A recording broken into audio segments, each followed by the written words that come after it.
Alright guys, let's talk about lunch and dinner. I'm combining these two because I think it'll be a little bit of a time saver for us because they're kind of essentially the same. You're going to have probably a good protein source, maybe whole food. You're hopefully going to have a vegetable source for each of them, a salad or a vegetable, maybe some starch at one or the other.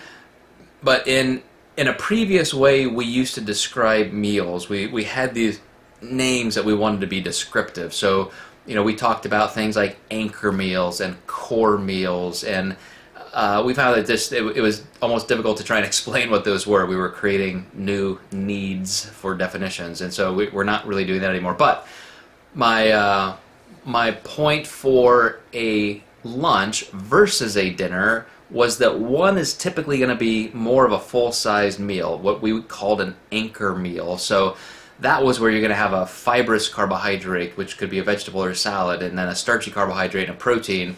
And in that one meal a day, that anchor meal, you really want to get filled up. That's your big meal of the day. It totally staves off hunger for the rest of the day, creates a lot of stability. And I really like that to be dinner typically, because we go home, we've been working all day. Hopefully this is a chance you can really sit down and enjoy a good meal. And especially if you're in a typical Western American workflow, most of your work is done for the day, and then you have the evening at home to relax, or hopefully, and that can be where we start snacking and grabbing more food mindlessly. And if you have a bigger meal there at dinner, you won't do that. I find that very true in my own life. If I have a substantial enough dinner, I'll go to bed without having any more food, and I never even think about it. But if I have a light dinner, if I have something that's just kind of sparse in terms of dinner without a lot of starch, then I'm going back in the kitchen a couple hours later looking for something to snack on. So I really do think that that's a consideration to focus on, where you're going to have that largest meal of the day. I think that's an important one.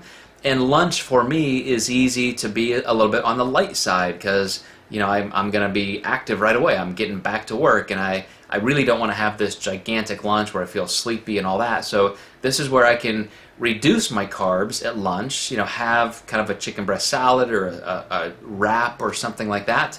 And it's very easy then to save some of those carbs for other meals. So there is no right or wrong to how you do meal prep. But these are some of the things that I have found in my life to be very true and consistent over time. I suggest a lot of these things to my own personal clients, and they always seem to be, well received and well executed. But again, some of these conversations are great to join into the conversation in the Diet Doc community, our Facebook group, and really see what other people are saying and ask for some ideas there.